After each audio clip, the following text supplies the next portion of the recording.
Am I at school? Is it time to dance?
Hello, everyone, and welcome to the first day of school at the La Sala Writers Salon with me, Ryan La Sala. Wow, it is much harder to do that very authentic choreography than you'd think.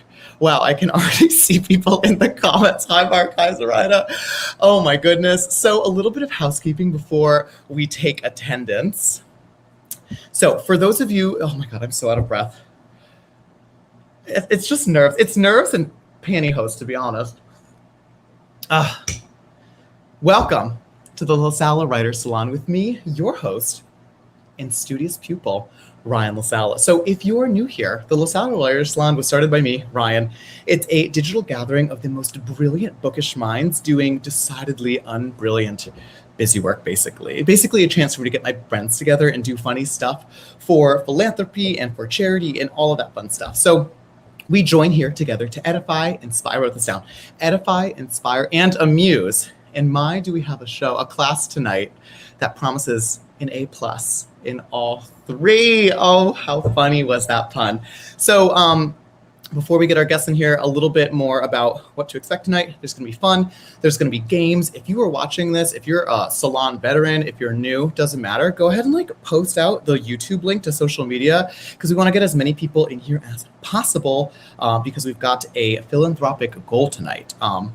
Before we get to that, I want to mention the salon is a safe space, okay? So there's no tolerance, 0% tolerance for any form of hate speech or prejudice or harassing language. So we do encourage you to get into the chat and to participate in the banter, but please be mindful of your words and keep it kind. Unless, of course, you are referring to me, in which case, anything goes. I'm durable. Also, as I mentioned, the salon is a philanthropic opportunity. So every month we pick a different charity to raise money for. This month we are raising money for the Trevor Project. So the Trevor Project is the leading national organization providing crisis intervention and suicide prevention services to lesbian, gay, bisexual, transgender, queer, and questioning young people under 25. So all donations are appreciated. I'm excited to announce that we already have raised $200, which is 50 more than the goal that I set for every salon, which is awesome. I would love to see if we could raise even more tonight. I'm going to set a goal for $250, right? $50 more. We can do that, right? So I will pop in a donation link in the chat when our guests are introducing themselves. And so you'll have to donate directly to Trevor, but just mention in the chat what you've donated or feel free to email me after. And then that way I can keep account of everything. So I'm so excited to be here. Class has begun. All right, now without further attendance, let's invite in our students. Wow. Hello, everyone. Welcome to school. Yay.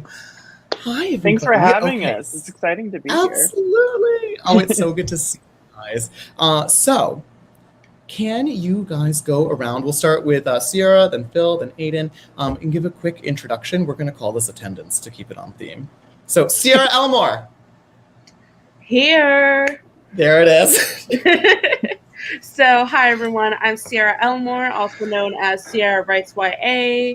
I am the creator and founder of XOXO Sierra. You might know us by our Book Daddy hats, and our other gear.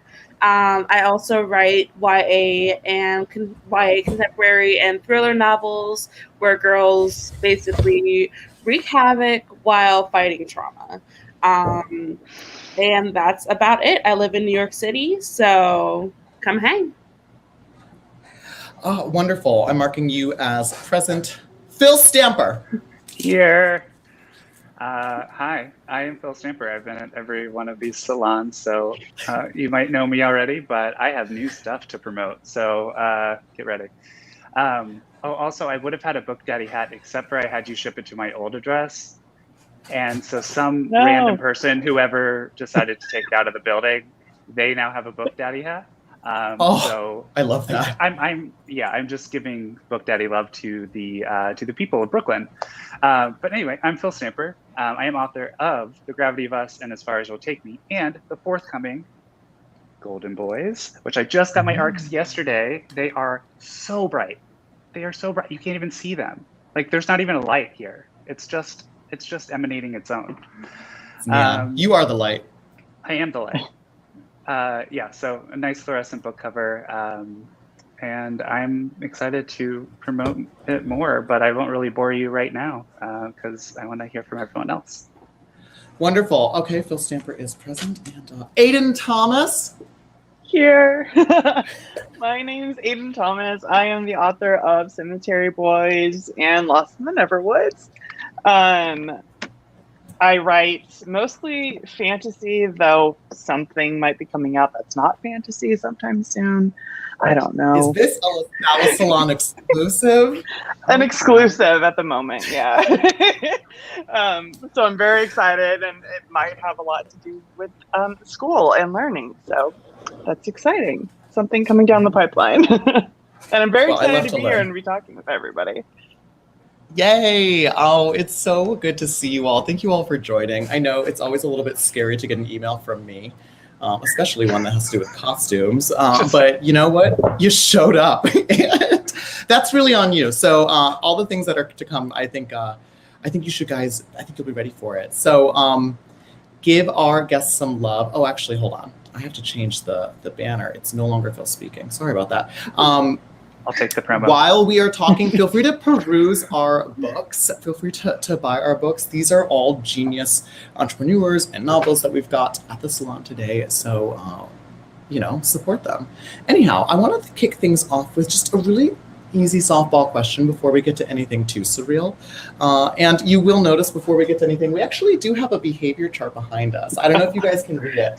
We are Mr. La Sala's wise owls. Welcome, owls, each and every one of you. We've got everyone's name. We're going to start out on wonderful because we're all wonderful students right now. However, if you do something truly outstanding, you're on the top branch. Isn't that exciting? You're an apex predator. However, if you do something maybe that's not a little safe, we might have to put you down in the let's think about it branch. Okay, so just please keep this in mind as we go along. I'm sorry, did someone just say something? Someone interrupted me. I heard someone interrupt me. I think it was Aiden. Aiden, was that? No, I would never. Okay. All right. No, I just wanted to double check. Anyways, so I don't. Can you actually read this? I did it very hastily in marker. It's very hard to read. Yeah. Like, I can't even read this. It's beautiful. I love it. All right. So I wanted to start things in a place of discussion. This is a salon, after all. I feel like as authors, we oftentimes get thought of as like really studious people because we are doing the nerdiest thing possible, in that like we are spending a lot of time writing books. But what I've come to find is that like authors are not like one uniform type of person. Like we all have different backgrounds. And so what I want to pose to you guys is like, what were your best subjects in school? I'm very curious. And Sierra, we'll start with you. So my best subject in high school was actually digital communication. Which was basically in high school? No, so I went to regular high school. But I did really, really well. Not stationary mogul. The Jeff Bezos of paper herself. Hell yeah. We did not compare myself to Jeff Bezos. Because you're better. Exactly. Yeah. But yeah, so I did really well. Also, the teacher was really, really cute. I hope he is not watching this, but he was really a really good teacher as well. And he really brought out my design skills. So shout out to, I'm not naming his name because I just said he was smart. We don't name names at the salon. That makes sense, though. I mean, you do so much in the digital hemisphere. I wish we had digital. Ours was like how to type. That's what we had in school. We had that. And it was on like, yeah, we were using like Atticus's. Aiden, what about you? What was your best subject? I mean, it was English technically, but I also did really well in art. I actually got into college with an art portfolio and then ended up not majoring in art. What kind of art did you do? I did illustration, actually, was my favorite. I did a lot of different like mixed media stuff, but illustration was kind of my bread and butter. Do you ever do art, like fine art for your books? No, like I have such beautiful cover artists who are so much better at it than I am. And one of my favorite things to do when I have a new book coming out is to like find other artists that I can like bring in for character art and pre-order campaign, stuff like that. So yeah, I mean, that's how I met Mars, who is my cover artist for Cemetery Boys. So yeah, Really? I leave it to the professionals. Oh, that makes sense. That's fun. Oh, Phil, what about you? Did I go away? Am I good? No, you're good. I just keep forgetting to change the banner. I'm sorry. Let's see. My best subject was actually, I think, in the sciences, like whatever year. Sorry. Keep going. That's normal. Yeah, science was always kind of my thing. I got the best score on the ACT on it, which like I had awful ACT scores, but that was my best. And then I was also okay in English, but I was never really a writer or even much of a reader outside of like, I read every Agatha Christie book and got all of the extra credit for like through accelerated reading. I don't know if any of you did those kind of tests, but accelerated reading tests in my school, if you took a test and you passed it on a book, you would get extra credit for it. And the teacher did not put any limit on the extra credit we could get. So I had 107% in that class at the end of it. So I guess technically that was my best subject at the end, but like, did I just move down? Oh. No, okay. I moved down. Marco Shiro, one of our deathly spirits in the chat, thanks Mark, past salon member, currently dead, said that I had to move an owl down because I interrupted you. That's fair. But yeah, the science was my thing. And then of course music, which I went on to study in college, so. That might be a little bit of a foreshadow. I know we've got a segment of show and tell coming up, but you know, we don't have to jump the gun yet. I'm curious. So hearing you guys talk about your like academic prowess, one thing that I feel like people ask me about is they're like, oh, like, do you need to get a degree in writing or anything like that to like go into publishing, to like become a published author? And I find that my immediate answer is like, no, nothing that I did in like academia like helped me, because I don't know, I want to be like a, you know, bootstraps kind of writer. But the truth of the matter is I feel like I do use a lot of my like academic knowledge when it comes to writing. But I am curious, and I'll answer this myself, but for our students, do you ever use anything that like you studied in school in your writing or in your like publishing business?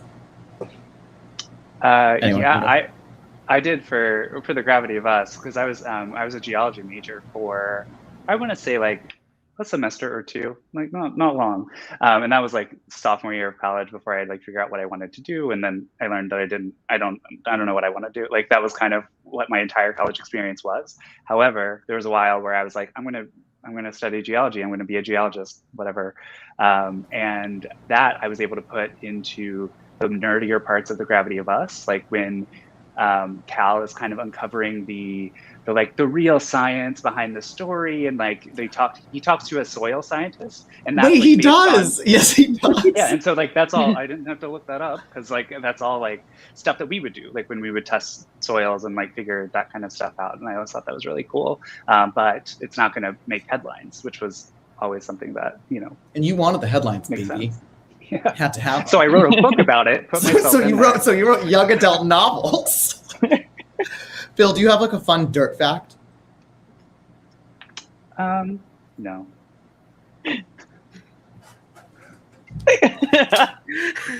Outstanding. Don't give in to peer pressure. Aiden, what about you? So in undergrad, I double majored in English and psychology, and then I went and got my MFA in creative writing. And I'll be the first one to tell you that higher education is a scam.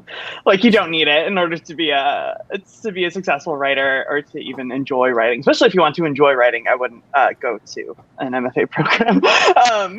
I learned how to write, honestly, doing fan fiction. That was how I learned everything that I know now. And I have learned more from Jessica Brody's Save the Cat Writes a Novel more than I ever did in school. So I highly recommend. Online courses are so much more accessible for a number of different reasons. The content and if you're visual learning versus a book, or even just accessible monetarily wise, because you can Jessica Brody's Udemy courses are $12.99 or something on sale. So I highly recommend that, and I always tell people to do that if they're worried if they're going to be hundreds of thousands of dollars in debt. Do that, or should I just learn on my own? Always learn on your own. But I used psychology a whole bunch, especially for Lost in the Neverwoods. I started writing Lost in the Neverwoods, which is, I would call, a very psychological fantasy thriller, and that was mostly inspired by a term paper that I wrote about, which was a psychoanalytic critique of the characters in Peter Pan. So I definitely used that for Lost in the Neverwoods. That's basically editorial notes. That's what editors ask you to do when they're giving you feedback. Do you feel like it made it easier, the process of writing that book and then editing it, because you had thought so thoroughly about the internal architecture of these people? Yeah, definitely. I mean, the whole book is basically a metaphor for anxiety and depression and PTSD. So, yeah, it was really helpful, and it kind of is what sparked my interest, honestly. And writing the book to begin with was thinking about these characters and their interiority and their struggles and stuff like that. So, interiority is such a... That's great. Interiority is such an MFA word. That you don't hear people say interiority until they're one book in, and then suddenly everyone's talking about the interiority of things. Yeah, I just learned it today, just now. just now. I struggle with the most, writing a character's inner mind is really difficult, and you don't really think about it until all of a sudden you're oh, I have to explore what this character is thinking all the time. Yeah, absolutely. I now do that at the front of a book rather than the middle of it, because I feel it comes in handy to know that. And inevitably you're gonna ask, and someone's gonna send some zany message to you that's gonna be I had all these questions, and I never want to be I never thought about that when answering mail. So yeah, oh my God. It helps. All I get is about their zodiac signs. And I don't know. Really? But people will come in and they're it really seems like Cal is a rising this and whatever. And I know it. I enjoy talking about it. But then if they're asking me when was he born? What time? What year? I'm and they're I need to do a star chart for my class. And I'm what class? What class make you do this? Yeah, what divination class is find your favorite book and put together a birth chart for those characters. Oh my God, that's funny. I will say that I do have that information about the characters in my first book, Reverie, but it's only because I grew up watching a lot of Sailor Moon, and a thing in Sailor Moon is that it's about planets anyways, and all of the Sailor Scouts, their birthdays are mentioned all the time, so that their zodiac, and Sailor Mercury, classic Virgo, so I did think a lot about that for my first book, but I don't think I've thought about it since. not useful info. Wait, Sierra, do you use that for yours? Because I feel like you would. I actually don't. Really? Yeah, I just know that like Carter is a Capricorn in my book Death by Society. Abby is a Leo. Oh, I thought you were gonna say Libra. I know how you feel about Libras. Why would I make any of my characters Libras? Could you explain for the class your contention with the star sign Libra? Go. Do we have time for that? But I have issues with Libras, y'all. I have been jerked around by too many Libras. They have hurt me. They have stalked me. One's probably watching this right now to stalk me. Hi, bestie. Hi, bestie. Where's the Scorpio representation? I'm sure I have Scorpio in there. I love Scorpios, actually. They're like chaotic for no reason. So, Sierra, though, that answer, thank you so much for contributing to the salon's edifice. I'm curious, though, to the previous question, do you feel like any of your school subject matter, not mythology, astrology related, do you feel like you use any stuff like in your writing or in your business?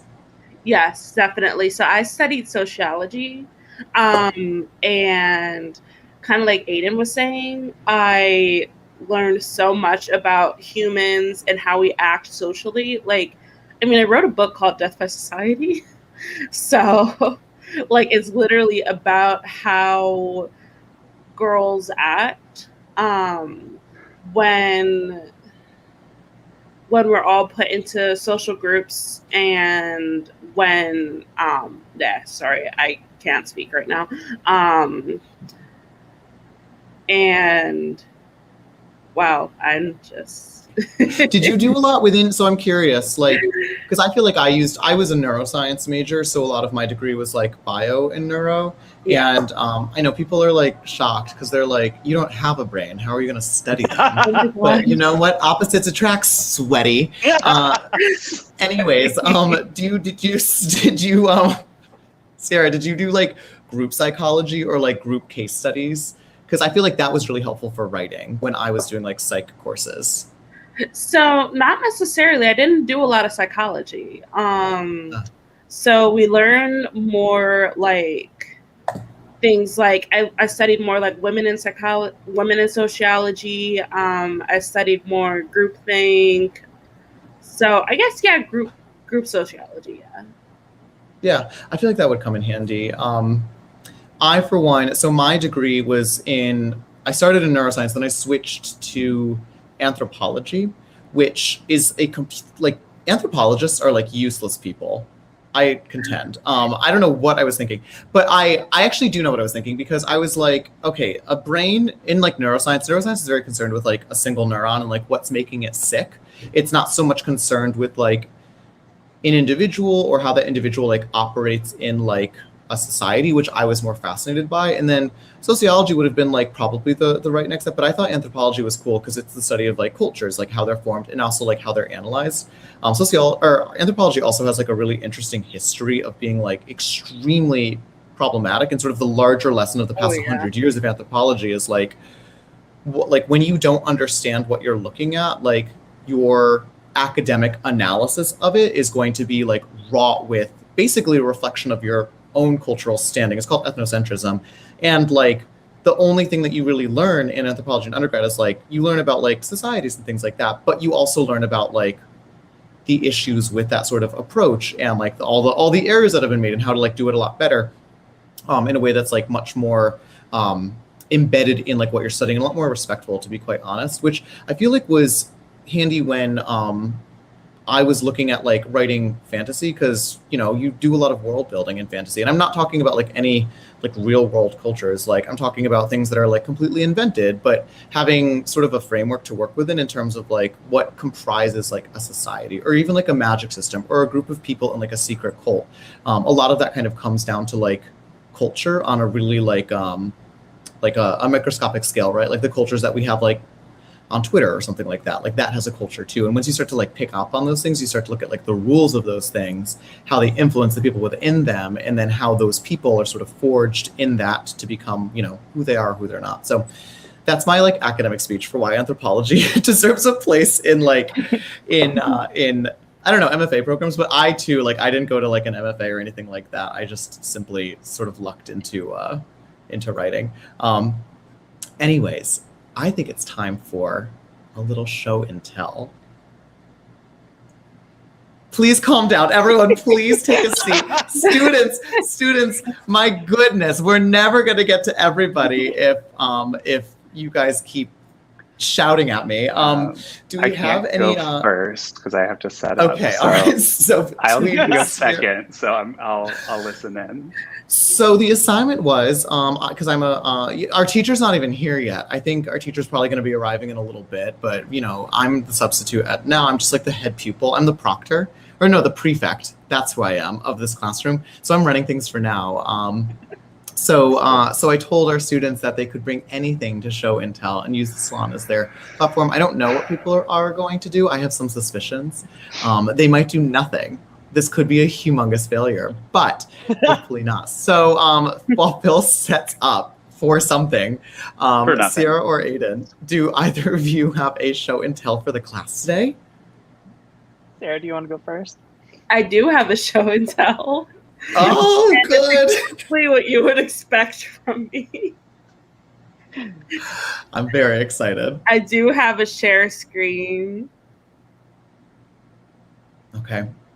We're all very, very interested in what you have. And this is for points too. My Google Chrome is like, it's like saying, hold on, it's like asking for security permissions. While you do that, what do we think Phil's doing? Do we think Phil's like getting into like a spandex onesie? Do we think he's like getting hoops ready to go? I hope so. Gosh, honestly, if he doesn't, I'll be really disappointed. Spandex to you. All right, Sierra. Okay. This is my presentation. All right. I'm tired of y'all sleeping on my man Hosier. So here is a presentation of why you need to stan Hosier. The singer? Yes. Oh my God. By Sierra Elmore, known Hosier stan. And the origin of this PowerPoint, because I've had this for like a year now, my friend was like, LOL, make me a PowerPoint and maybe then I'll stan. And I'm like, you act like I won't make you a PowerPoint. So I did.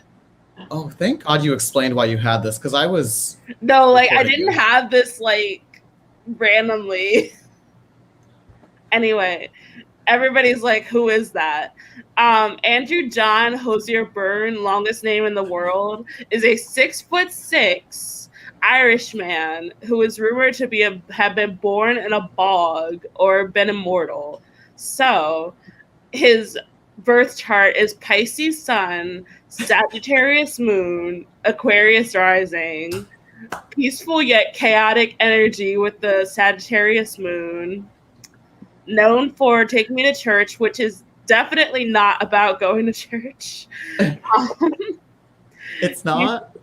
No, we're not going to discuss what it's actually about. He has released 2 albums. We're waiting on the 3rd. And his main flaw is not putting NFWMB on Wasteland Baby, because that song absolutely slaps. This is what he looks like. He's fine as hell, as we can see.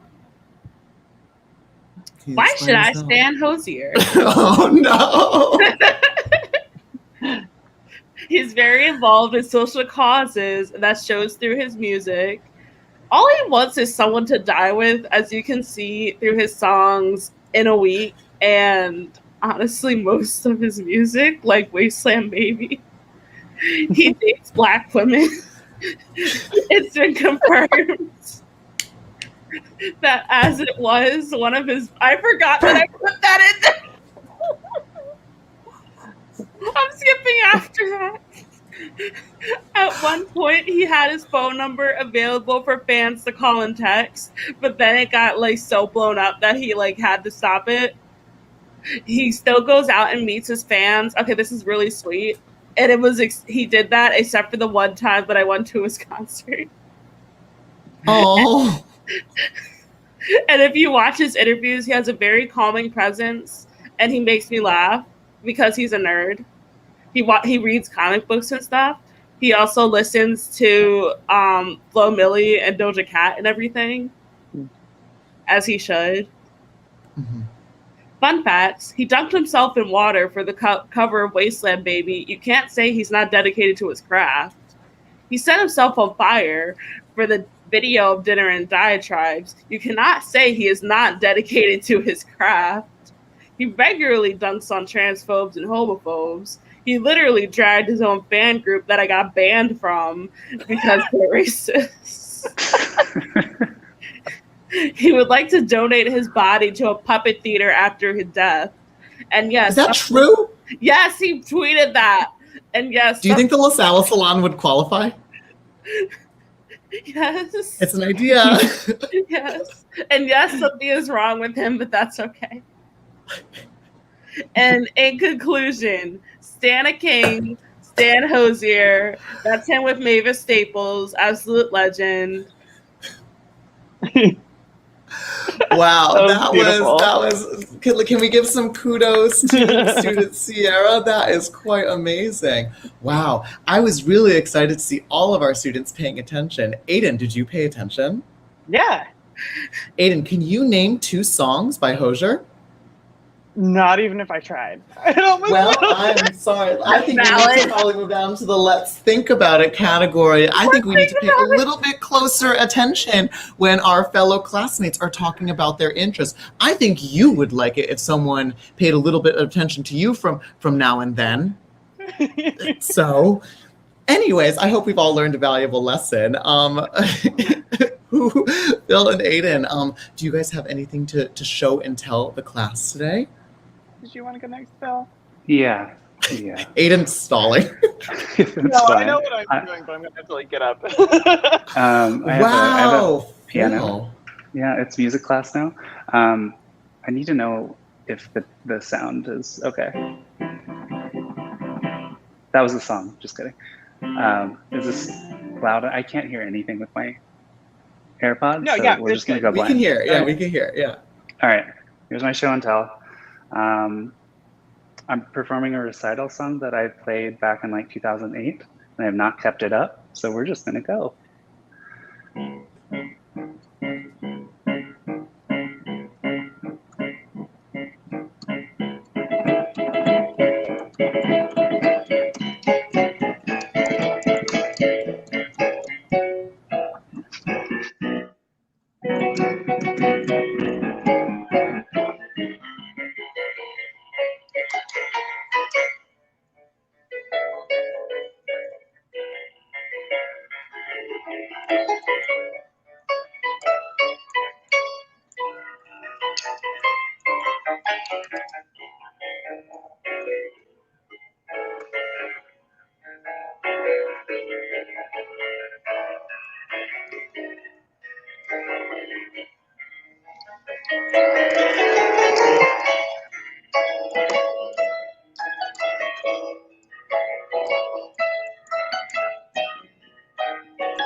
We'll just stop there. I got as far as I could. That was so wow, good. that was amazing. You have an actual talent. right? Right. That's amazing. Phil's an actual pianist. I knew this, but I didn't it didn't click, you know? Yeah. If it weren't for like the stage fright, you know, I would have actually enjoyed like playing through college and stuff. But it was always like, I don't know. I just like I feel weird now. But hi, thanks. And then for you're letting me like, play. I'm going to go into books. And Yeah, now we're exactly. making you play the piano at book events. Wow. Oh my That was so goodness. That good. was amazing. Oh. I'm really impressed. Thanks. All right, I'm Wow. gonna go back Okay, into the so- air conditioning. Yes, Yeah. please feel free. So class, did we pay attention to Phil's presentation? Mm-hmm. Yes. Yeah, exciting. Okay, Sierra, tell me what that was from, actually. What? You Yeah, were paying attention. what's that? Yeah, what's that from? His piano recital from 2008. Okay, That's that'll a get true me. answer. I That know is it was good. this song. Good job, Um, Sierra. Outstanding that job works. avoiding the You did it. question. That was actually from Mega Man, by the way. Mega Man 2. Stop. If you had given me a few hints, I probably could have gotten that. I sensed something anime about it. You know, I can sense anime in anything, anything. Books that are inspired by anime, I always know. That was amazing. Oh my goodness. Aiden, what have you brought for the class? So when quarantine started, I had to pick up a new personality trait, and I decided that would be a plant dad. And so I have spent the last year and a half cultivating. I wish I could show you my whole department, but there's just plants everywhere. So I thought I'd show you the one I'm most proud of, my smallest one, and my biggest one. And Yay. the one I'm most proud of is this freaking orchid plant that I found at a grocery store. That was like this big when I got it, and it was dying, and now it's like about to bloom a whole bunch, which I'm very proud of. And let me look at my smallest guy. My smallest one is actually a pretty rare plant that's hard to get a hold of, especially in a larger size. But it's very delicate, and its name is String of Turtles. And it's like these little cute little leaves that look like turtles. Oh my Yeah. goodness. And this is like kind of my pride and joy. It's like finally big enough to like hang. And then my biggest one, which I picked up at the very start of quarantine as like a present to myself. It's a Monstera plant. And when I got it, it was about like this big. And let me go get it. I love watching Aiden Now, it's really sprint big. through their apartment. And now he's this big. Oh, wow. Oh my This is- god! Yeah, like Huge. it's gotten Oh my so God. large. And like, if y'all don't know, I live in Portland, Oregon, so there's not a lot of like sun and nutrients for keeping plants alive. But I've managed to keep this one so happy, and I love it so much. That plant looks healthier than me. Like I mean, that plant could overpower hard? me in a minute. Yeah. Come on, I'm vital. I'm young, hot, and vital. But that plant could absolutely beat the bejesus out of me. No questions. Yeah, Wow. it's Oh my- I'd enjoy. That was great. Look at these three very different show and tells. The creativity. So did we all pay attention to Aiden's show and tell? Yes. Bill, can you name the three plants that Aiden showed and told us about? Well, I was moving for the first one into the other room, so I don't even know what it looked like. The second one was little turtle something, little string of turtles, little something of turtles. Yeah, string of Close. turtles. And was That's the good. third one I didn't hear, but was it a bird of paradise or like something like that? Oh, No. Bill, this is... Or wait, what was it? I don't know. It's a Monstera is the big one. Monstera, because Yeah. it's big. Which But is you my did get the favorite. you did get the string of the I'm gonna You can Phil, just I move me think back that was- down one. back down to wonderful. And Aiden, I thought that was a really incredible presentation. So you're going to move right up to outstanding. I think that's Yay. pretty good. Yes, way to go. Wow. Okay. We have so many comments. Okay, people are reacting to the cat. Sierra, did your cat show up? Yes, my cat showed up. Oh, we should have invited Aiden to the Little Shop of Horror Salon. That was a really fun. That salon was a nightmare. That would have been a good one. All right, next time I do something flower themed, absolutely, absolutely. Wow, that was exciting. And unfortunately, our teacher's about to arrive, so I'm not going to have time to do my show and tell, but I definitely prepared something and it would have been really good.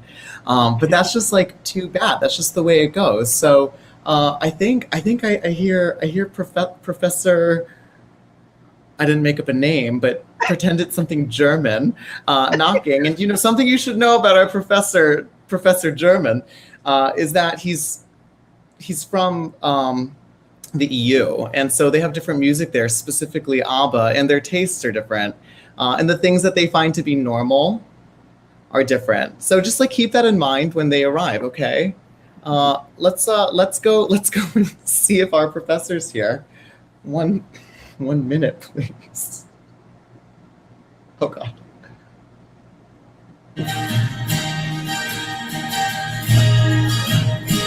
Everybody screamed when I kissed the teacher consensually, and they must have thought they dreamed when I kissed the teacher. All my friends at school, they had never seen that teacher blush. He looked like a fool, nearly petrified, 'cause he was taken by surprise. When I kissed the teacher with their consent, couldn't quite believe his eyes. When I kissed the teacher, my whole class went wild. As I held my breath, the world stood still, but then he just smiled. I was in the seventh heaven when I kissed that teacher. One of these days, gonna tell him I dream of him every night after our graduate level seminar. One of these days, gonna show him I care, gonna teach him a lesson, alright. Was in a trance when I kissed the teacher. Suddenly I took the chance when I kissed the teacher. Leaning over me, he was trying to explain the rules of geometry. And I couldn't help it, I just had to kiss the teacher. Hello class, I am so sorry to be late. Let us just add our students back in here. Hi, it is me, Professor Germany. That is my real name. It's not improvised. And that was not Aiden Thomas speaking. Somebody, our star pupil, Ryan, forgot to change the banner.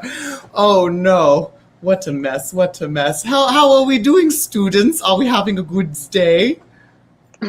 Yeah, a very good day. Yeah. Oh, it's so It's surprising okay. that star pupil Ryan is down here. I think we should move Ryan up to outstanding. It's a shame there's simply not a Blanche that's higher, because I think that line would be there. If you're wondering, my accent's a little inconsistent because I was in the military for a lot. What? Anyways, Okay. it's time to get to our lesson for the day. Oh, welcome to school. Welcome to school. Oh, can everyone see the screen? Yes. Yeah. Wonderful. Okay. Class, whoa, a pop quiz. No. This is, yeah, oh, I'm so sorry. Dear. It's time to get the education. First, our first subject is science. All right, so if you know the answer, shout it out. What is the mitochondria? The powerhouse of the cell. cell.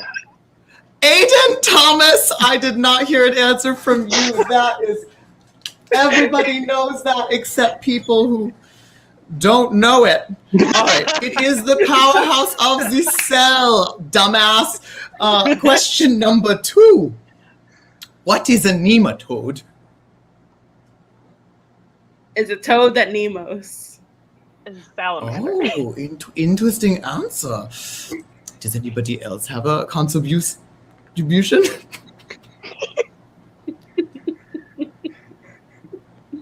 Okay, well, it's a roundworm. Disgusting! Ugh, gross. Ugh. They're very healthy for the soil. How many bones? How many bones are in the human body? Oh no. I should know that because I used to be an ENT. 233. Okay, 233. Any other answers? I'm going to say less than that. Is that an option? It seems like a lot. Price is Right world. Okay. Sierra Elmore. Pupil Elmore. 246. Okay, the answer is 206 unless you don't publicly defend your cringe content, in which case you are missing a backbone. Who was right? I think who's right? Was it Phil? Technically. I mean, Technically. Aiden, because he had 230 chances to be right. What is the temperature? Well, what temperature is Celsius and Fahrenheit equal? 0 and 32? Is that what you're asking? What temp? Negative I don't know. I don't know. It's right there. I don't have to repeat it. You can read. Isn't it 0? Negative 40. I What think. temperature? Oh, I have no idea. Wait, what, Phil? What did you just say? Negative 40. Philip, you are Googling the answers. No, my hands were here the whole time. I know weather science. We had to do this last time too. That's true, we did. But literally, I was up here like this the whole time. Rewind the tape. Okay, very good, Phil. Oh, we have some outstanding students, my wise owls. Good job, everybody. Question number 4. If a spider could wink, how many eyes would it close? Oh, God. Just because you got banned from Twitter, bringing that chaos here.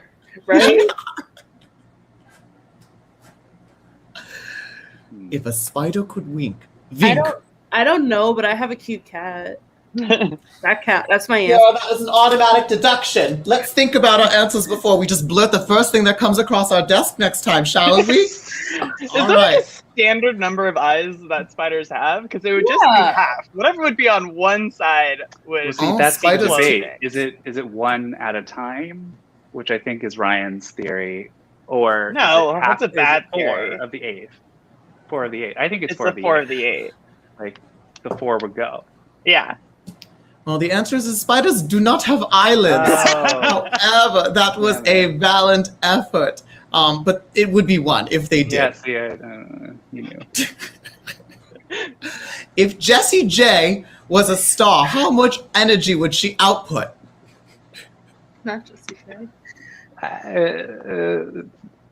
502,000 kilojoules. I don't know anything. I thought that was a real answer. Well, kilojoules are real, and that was a real number. That's a real number. It's the best answer we have so far. It is the best answer. 'Cause I don't know who Jessie J is. Well, Aiden, that is a good answer because Jessie J will never be a star. That's how much energy. She has tried multiple times with many breakout hits and collaborations with folks such as Ariana Grande. Yet it is indeed a fact she will not be a star if she does not learn to line her lips. Which planet is the thickest? Mercury? Why are you like this? How are Mercury's we the most dense. measuring thickness? Or like thick, then it'd be Jupiter. right? Yeah, I was about to say Jupiter. Philip? If we're going mass, like put the ass in mass, then it would not It be is Jupiter by far. Two of you are correct. Oh, That's who good. made that gorgeous graphic today That's good. earlier on Procreate? All right. Next, the subject is math. Oh my god. All right. Question number 1. What is math? Hell. Impossible. Yeah, It's a just trick trying to go up with question. something like- Bad bitches don't do arithmetic. yay. Yay! What you All think right, and about? now the final subject, Oh, a spelling bee. Oh, goodness gracious. I am so glad that I don't have to participate in this. All right, so we've got world-renowned authors here. So it should be a piece of cake, right? You guys spend all days in manuscripts, so you should know what you're doing. I can't wait to find out who is writing books for our youth. Our youth. Okay. Sierra Elmore. all right. Accommodate. ACCOMM.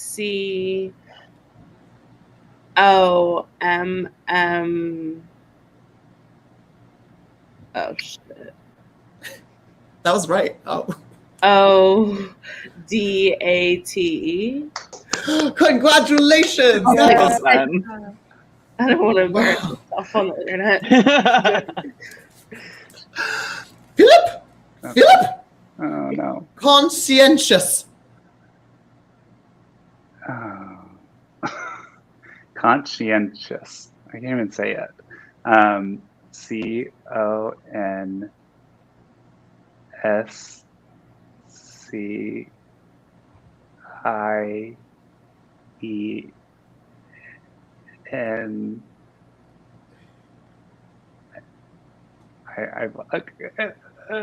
Conscient.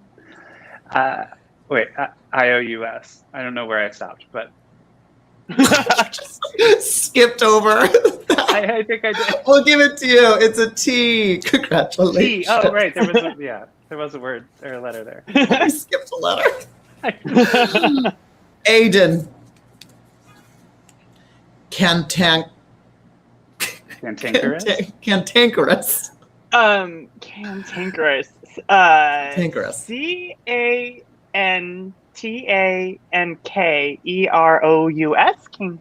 Wow, very good. You guys are doing wonderful. Oh my God. Back to the top.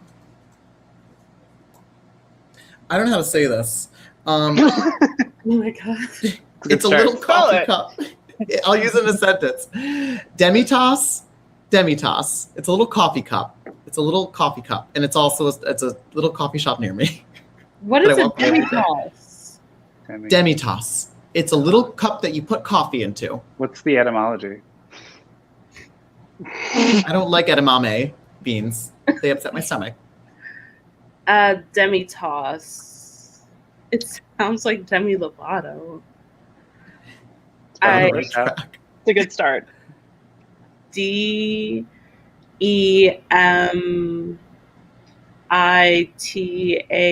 DEMITAUS. Oh, very close. It's DEMITASSE. Demitas. Well, who was gonna know that? Somebody well, who lives near. We can't move you down any further, Sierra. So I feel so You tired. should have moved her up for getting the last one right. you're right. You're right. Right. And then back down for getting Wow. one Okay. more. Yes. Look at All her. right, the cat gains you points. You're back to wonderful. Thank you. Okay, Philip. Philip. Very good. Precocious. PREC.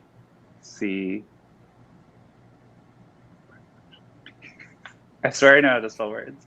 PREC.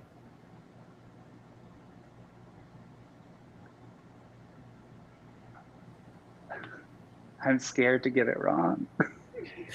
You skipped a letter last time, so That's true, but I knew it was there. I just was in a rush to get to the end. Precocious. How would I type it? And then how would PREC?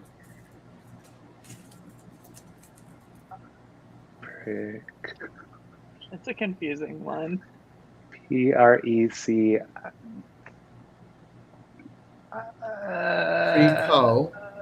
Oh. Is it T again? C? What? Really? Oh, God. IOUS? PREC. Yeah, there you go.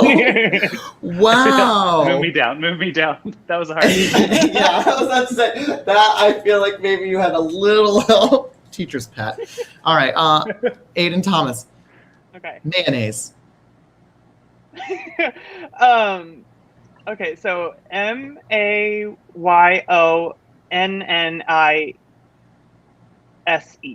Mayonnaise? You missed an A. Oh no. Oh no! Mayonnaise. I'm curious if you're in the chat, are you getting these right too? Because I couldn't spell a single one of these, even as a teacher. Okay, hold on. I want to find a good one. This is our last round. Oh, that's hard. We'll save that one for Phil.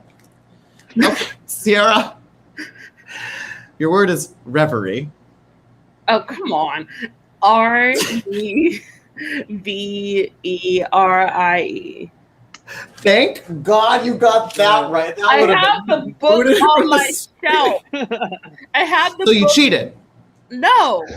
So you It just sounds admitted like to cheating. cheating. It sounds like cheating. We have a zero tolerance policy for cheating. I did not cheat. Did you just You're say out of the tree. You're out of the tree. Oh. You're flew the coop. excuse me? So Coco said Oh, that you're I didn't right. cheat. there's nothing I can do to that cat. Oh, we're moving it down. Coco Wonderful. says I didn't cheat. Maya, the cat's name is Coco. Okay. Philip. Mm-hmm. Philip, your word is. These are all easy. Come on. Chrysanthemum. I lost. I actually don't even know how to spell this. Chrysanthemum.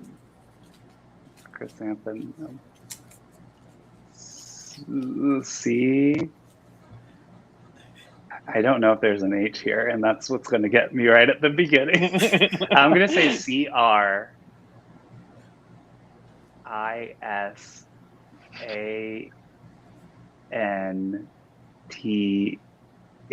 Chrysanthemum.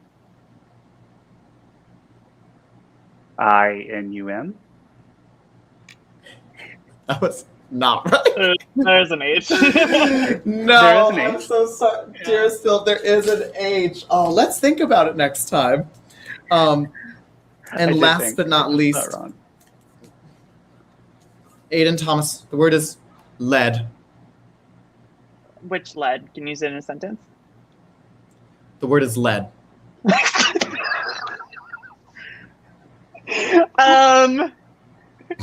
You have a So I'm 50-50 just guessing chance. which one it is. I'm gonna say LED then. You got it right. It is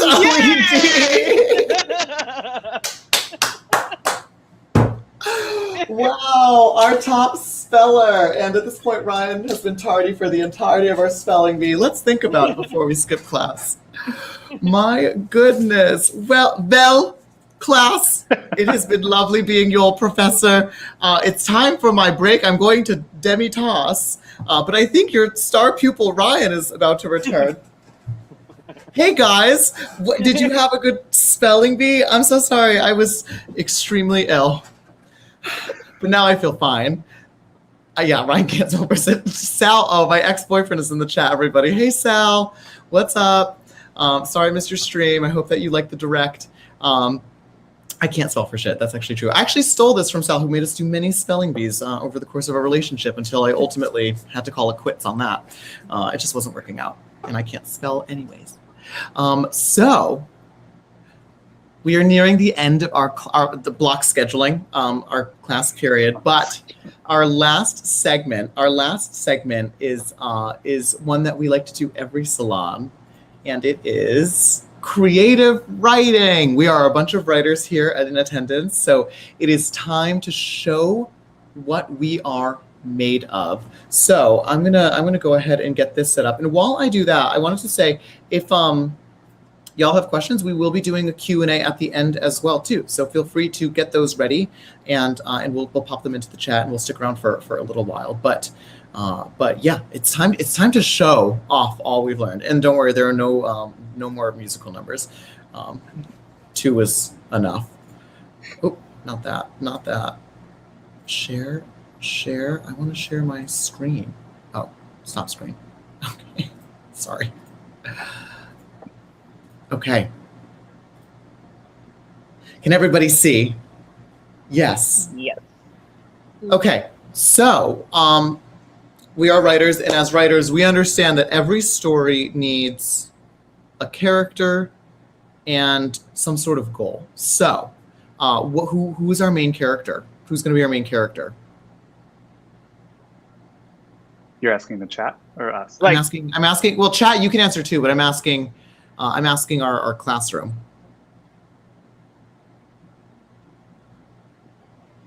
Does anyone have a preference? We can make it Halloween themed, so it could be like a pumpkin. Oh, I love it. Okay, we've got a pumpkin. And what does the pumpkin want? The pumpkin wants to not be a pile of pumpkin guts. Okay, the pumpkin doesn't want to be brutally murdered. That's compelling. That's pretty compelling. Okay, can we get a name for the pumpkin?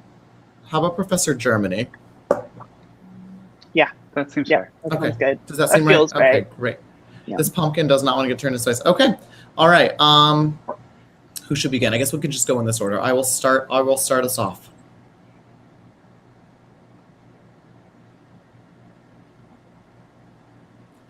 A tender moment. Okay, our story begins on the dawn of a new day for Professor Germany the pumpkin. He's in the patch. Take it out of the patch with his fellow pumpkin friends. They're all on the vine together, and his little pumpkin brother is like, Professor Germany, what happens to us when we get too big for the vine? And he says, nothing happens to us, little Germany. We live long, healthy lives until we just vanish out of the blue, and you don't have to worry about that, because that's a fate that no one needs to learn about too soon. But then he goes to the other camera. And he goes, because that's actually not true. Dun dun dun. And all of a sudden, there are some footsteps and the sounds of cackling children as a school bus pulls up to the patch. Sierra, All right. let's see what you have to work with.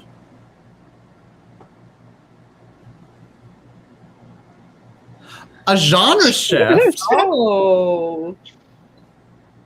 It's a horror, maybe? That'd be fun. What did we start in horror? Do we have to shift to something else? I was going to shift it to romance. Let's hear it. I like that. Okay. As the school children pull up, Professor Germany looks at Professor Sermony.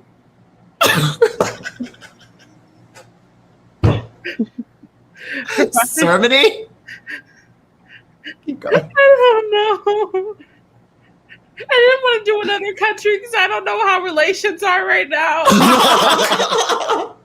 You're like, I have not checked on Angela Merkel recently. I don't want to. Actually, so Professor Sermony looks at him deeply in the eyes and she wonders, is it time? Do you think it's time? Professor Germany says, I don't know, but if it is, I hope I go with you. They kiss as pumpkins do through the vine. They're on the vine together? Yes, like through the vines. I don't know how pumpkins would. I don't think we need to explore any further. All right, Aiden. I don't want to explore any further. Professor Germany and Professor Sermony.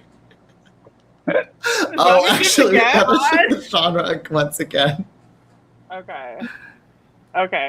So the sound of school children are approaching while Professor Germany and Professor Shermany are sharing a kiss in a very private manner that, we don't need to divulge. It's no one's business. And then when the school children arrived on their field trip to pick out a pumpkin for Halloween, they whip out these terrifying tiny serrated blades with orange plastic handles. And as they're approaching the pumpkins, and they're just quaking with fear on their little vine, and then suddenly a ray of light appears and aliens descend down from a spaceship and pluck the pumpkins from their vines. Oh my goodness. And we'll do 2 rounds of this, Phil, so you don't have to wrap it up just yet. So Okay, we'll great. each of us will Great. get two shots at this. Wow. Oh my goodness. Okay, so we're on the spaceship. So we're on the spaceship. Pumpkin. Are both of the pumpkins on the spaceship, or did they get separated? All of the pumpkins are on the spaceship. Okay. All right, Phil. Eliminate one character with Blair. So, Professor Germany and Professor Germany have just been beamed up to the spaceship, and they're hanging out together alone because they don't know where all of their other pumpkin friends are, but they were brought to one very specific area with a big door at the end. And they're like, whoa, what just happened? I thought we were going to get gutted. But it looks like we're saved. Like maybe they're here to save us. And so they kiss again. This time they have to figure out how to kiss without the vines because they've been taken from the vines to actually be on the spaceship. But they make it work as you do if you're that desperate for a kiss. When suddenly somebody marches in and they hit the escape hatch, and Professor Sermony gets launched into space and explodes. Oh my god. Flare. You wanted flare. Flare. Oh my goodness. This is brutal. We have a love interest who dies immediately. Oh my goodness. You got 2 kisses.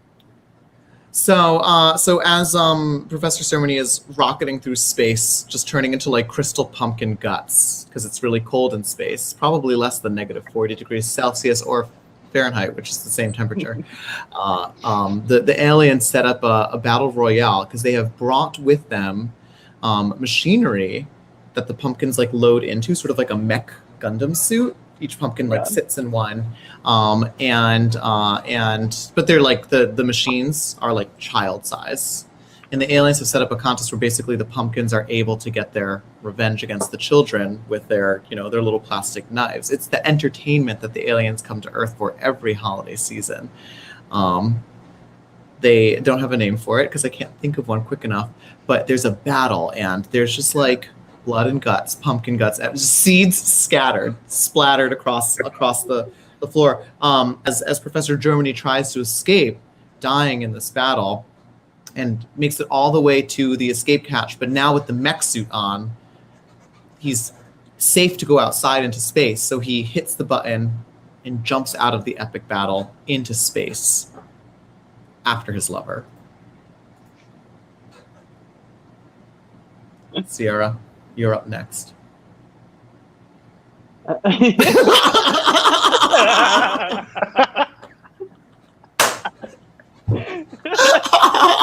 I got this. This is basically so we're in space in a mech suit. I can't wait to see how you do this. Got this. As Professor Germany goes after his lover, he collects all of her little pumpkin guts. And he tries to put her back together, but he realizes that it's a futile effort. And then he sees his little brother, and his little brother, who is a queer person, is like, I got this. Because Professor Germany is straight and has no idea about fashion and putting things back together. And so the little brother puts Professor Sermony back together, and all her little pumpkin guts and all. The little brother is also a surgeon. Like, this is great. Like, this is Grey's Anatomy for pumpkins. Yeah. And so not only does he put her back together, he makes her fabulous. That's incredible. So now the 3 of them are united on the spaceship. We've got a mech suit, we've got a fabulous like space jack-o'-lantern, and a surgeon child. Okay.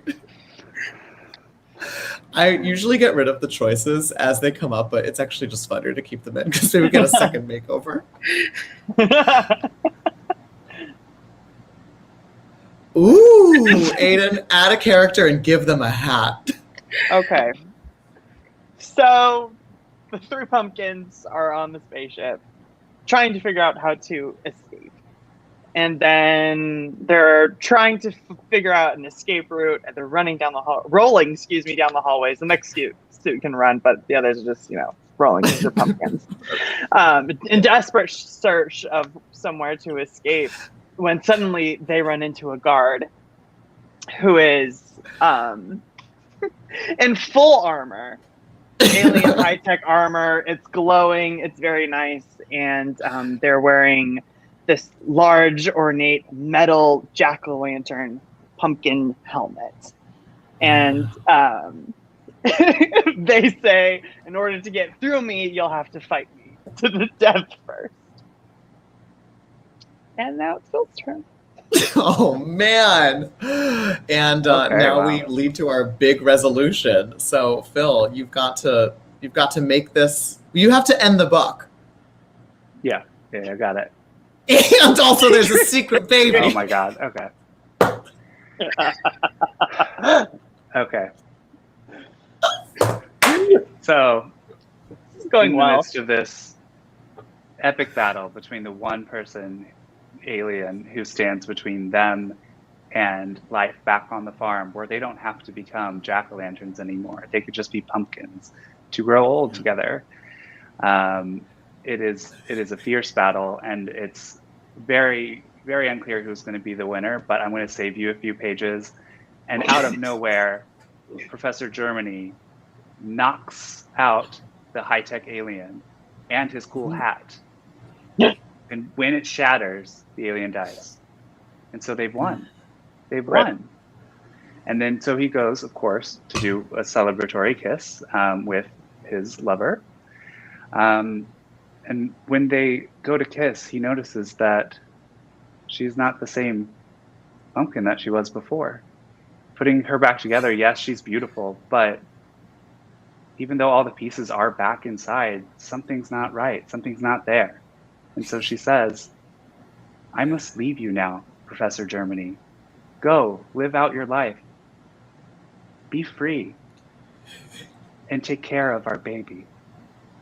The end. Oh my goodness. Okay. Where's the baby? It was inside the pumpkin, but you have to use your... Oh, it was inside the pumpkin? It was inside her, Oh, she had the baby. That's in the epilogue. We didn't say we were going to go to an epilogue. Oh my God. Well, I mean, I can't wait for book 2, which has a lot of explanation to do. That was awful. I loved every second of it. Wow. Creative writing class, everybody. What an ending. I don't know if you guys can see the chat is very funny. Sierra, you got a lot of quotes in the chat. This is surgeon. Oh my goodness, that was amazing. So we've reached the end of the salon. We're gonna go into Q&A mode now. So if y'all have questions for our incredible star pupil panelists, now's the time to ask. You really, anything's on the table. It can be about pumpkins. It can be about Professor Germany. It can be about writing. It can be about academia, dark academia, bright academia. There's lots of options. We did get a few from Instagram, which I specifically said nothing sexy. However, which of course means I just got sexy questions. So I'm going to skip over the biggest offenders and let's see. Okay, so sexy. This is sexy adjacent from a user. Since authors pitch and query, what are some good author pickup lines? What? Interesting. I don't understand. I don't understand either. Maybe like, hey, Professor Germany, like, are you a plotter or a pantser? No. Guys, I don't know. It was a question. Someone asked it. We have to do our due diligence and answer these. Good at pickup line. All right, while you're thinking about it, we have another one. Do you think Ben Platt was too old to play the Evan Hansen character in the movie? Yeah. Yeah. He's not 17. They did him so dirty. They did him dirty. Yeah. I agree. I'm getting TikTok ads where he's showing up being like, hey, TikTok, I want you to go see my movie. But he has like a full beard. Like he looks like Shia LaBeouf. Yeah, like Sure. it's zany to me. This one's about Sailor Moon, so only I can answer it. What would you want to buy? Would you want to buy a luxury property in the Caribbean islands? Yeah. That's it. I mean, It seemed like a or. if I could afford it, yeah. Would you? I could afford Would it. I you? feel like I would It's a yes spend or it no on other question. things. No. I would buy other things. I think. What would you buy instead?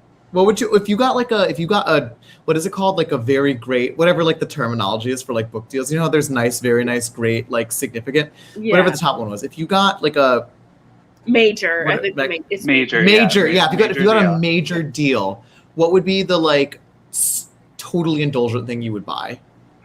Ooh. Do you mean once we get all 19 installments, or Yeah, Or right. we Yeah, can because get it's piecemeal to you. yeah, once I They get give the it to you, 19th yeah. installment, and Once I'm you get all of 55 them, years yeah. old, and I'm ready to retire, yeah, just a beach house in Florida, sure. Because at that point, I'll have spent all the other money in my other installments, and so I only have this Yeah. last one. Only the Um, 19, yeah. 1/19 of $1 million. Yeah, which is still great. But So good, yeah. Aiden, Sierra, what about you? I'm boring. I would pay off my debt, and then invest in my business. I would fund. I mean, $1 million isn't enough, but I would fund my own adaptation. Yeah, $1 million that's a isn't great enough. idea. Just like that quote, I'm just gonna Like, take it and could be be like, wow, enough. oh my god, Aiden is so greedy.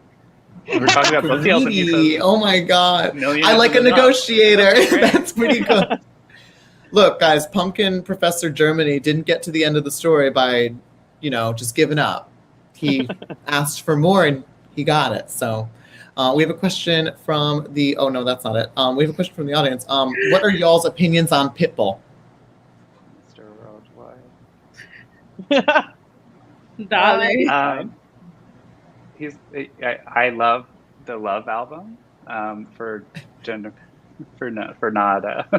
Pitbull, but for J-Lo. So I'm gonna say he's great in 2010, and that's all I will say. He had a great year. Yes. 2010 Pitbull slapped. Yes, I agree. He really did. He had it. I wish I never saw him because he looked a little bit like the naked roll mat from Kim Possible. Yeah, it's not great visually speaking. Right. But hey, you know what? Someone posted like an edit of him with like hair and a beard and extremely handsome. Extremely. Like it just shows you like what hair can do to a person. True. Oh, I like this one. All right. What's your favorite autumn or spooky read? Ooh. I read The Legend of Sleepy Hollow every year because I am madly obsessed with the Headless Horseman, like so much. I love him. I love him very intensely. So I have like the little short story, which is like this big, but it takes me forever to get through just because of like the really dense writing. But yeah, that one's my favorite. Is Ichabod Crane like a real character from the story? Yeah. Oh my god, more like Ichabod. That would be a great drag queen. Ichabod Crane, like And, like, that. And his like competition, his name is Bram Bones. So it's like there's a lot to play with. Wow. It's a good time. Wow. Oh my god, the next La Sala Salon is going to be Headless Horseman themed. Ichabod. Oh my god, Sierra, Phil, what about the two of you? So I'm not a big like spooky season person, unfortunately. But I will say that I love like cozy mysteries a la Agatha Christie. So I would say that, those are probably the ones I like reread the most. And it's like obviously just a perfect book for, having a sweater, a little blanket up, a little cup of coffee or cider, and then your little Agatha Christie book, get into some mystery. That sounds so pleasant. That sounds so I know, lovely. it needs I'm to be gonna have try that colder. out. I know. I'm waiting. I'm done. Sierra? I'd say that Riley Sager's Final Girls definitely has the vibes. The vibes. Vibe. I don't think I've read that. Has anyone else read they're that? so good. Can anyone else Oh, confirm? it's so good. Yeah, I have all of his. Well, not all of his books. Most of his books. on my shelf. But Yeah, they're good. yeah, Riley's great. And I also met him at a conference. He's really cool. Ooh. Cool. He was at BookCon like every year, or BEA. That was the one I went to. Yeah, really good thrillers. If you want like an adult thriller that's like follows a 20-something girl as she kind of casts away her identity and like finds herself, which I'm totally in the market for all the time. Then as a 20-something-year-old girl who's casting herself away constantly, that feels like something I probably should read. Yeah, exactly. I don't have any like spooky autumn reads, so I'm gonna take notes and I'm gonna do one of those. So all right, we'll this do book our. is also really good. Oh. Scary Stories for Young Foxes by Christian McKay Heidegger. It's really good. It's a bunch of short stories, and it's actually middle grade, but it's super spooky. Yeah, super recommend that one. Very good. Oh, another good one is Sadie by Courtney Summers. Oh yeah. Oh my god, I bought the audio book of that recently because I hear that it's like really good because of like the like podcast production in it. So I've been like saving it. I totally forgot that I had it. That's a very good reminder. Oh, read it. Yeah, it's fantastic. Yeah. Oh, this is a good one. Opinions on pumpkin spice flavor things. I will just answer this right away, and I will eat anything if it's flavored like a pumpkin. Anything at all. It could be Windex. I had never tried any pumpkin flavored anything until I moved to the PNW, and it's like everywhere, and it's actually really good. It slaps. I was shocked. Yeah, it's actually good. Yeah. I'm fine with it, but I hit my limit very quickly, and then I'm just like excited for like peppermint mochas, like that kind of stuff, because I love wintry ones. I know. Disgusting. Ew.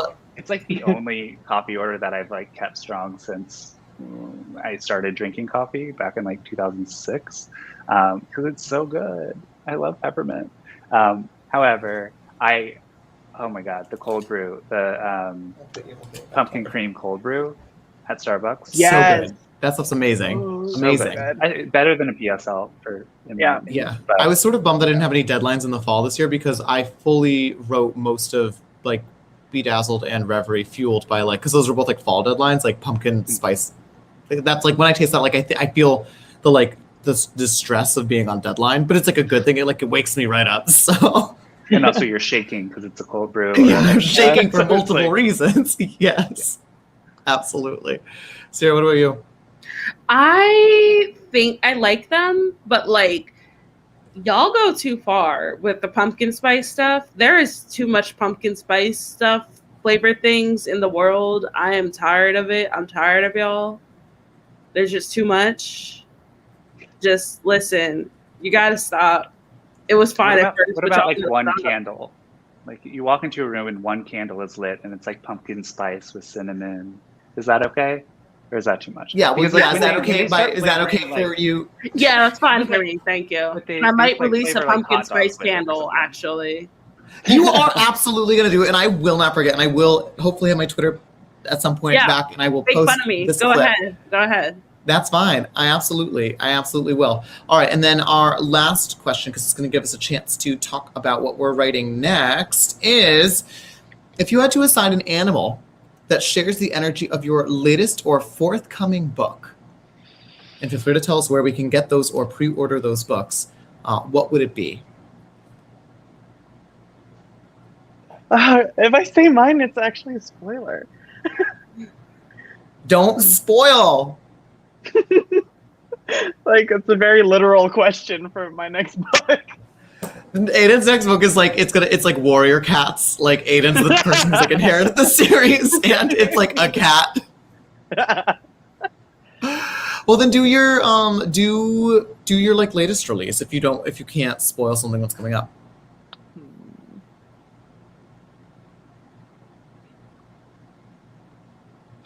I'll say for one that isn't announced or anything yet, the secret one, I would say a black Labrador. Ooh. Okay. And I can't really explain why. But kind of like a very sweet, but also God, this is so bad. And you know what? I could say it here. No one's gonna remember. I would say Black Labrador because the main character is actually inspired by Max Goof from a Goofy movie. So I would say Black Lab. Wow, that's amazing. Thank you for showing your work. I will not forget that comp. That just Yeah, absolutely. Yeah, absolutely. Yeah. The Goofy movie meets Cemetery Boy. Yes. That sounds amazing. That's so good. I get to Phil, what about announce that you? one in a couple of weeks. Oh yeah. Wait. So okay. Actually, so just so that we're clear, it's not announced yet. So no one tweet about this or anything like that. Okay. Wait till Aiden gets to share their news, and then we will all be excited about it. But this is a salon exclusive. Okay. We break news at the La Sala Writers Salon. Phil, what about you? God. So Golden Boys, I feel like you have to do it by character, and there are 4 main characters. I don't know. Looks like We're gonna be here forever. Yeah, no, I don't want to do that on the spot. So what I want everyone to picture their favorite animal. Bat. That's a good February answer. Solid answer. 2022. A female anglerfish? It's in here. You just have to Wow. buy it and find out. You'll get it. Like it's the energy. Yeah, no, it'll all make sense. It'll all make sense. Okay. Got it. And we can pre-order Golden Boys right the second, right? philstamper.com/golden. Pre-order now. /golden. Please. Yes. Very pretty. And those arcs are brand new. Yeah, look at them. Look at them. Are you sending me one? Maybe. Good, because I've got a trash can ready to go. It's up on eBay if you wanna just buy it off of me there. Fine. Could you imagine if people are like, why are all my arcs on sale? And it's just the author trying to get Yeah, it's actually you. It's actually Sierra, what about you?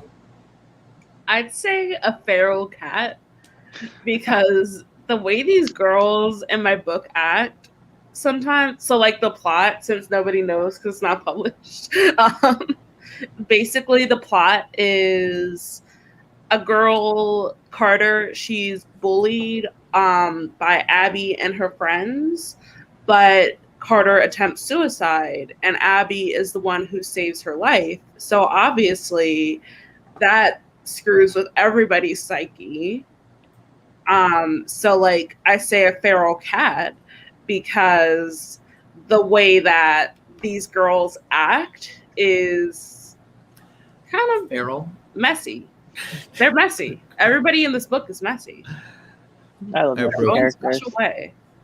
Yeah, I think that's good. I actually think that's like accurate because I think of myself in high school and feral comes close to describing the kind of nightmare I was. Okay, if I had to answer this, animal that shares the energy of a reader's forthcoming book. This is so cheap because my forthcoming book is called The Honeys and it's about like honeybees. So I feel like I have to.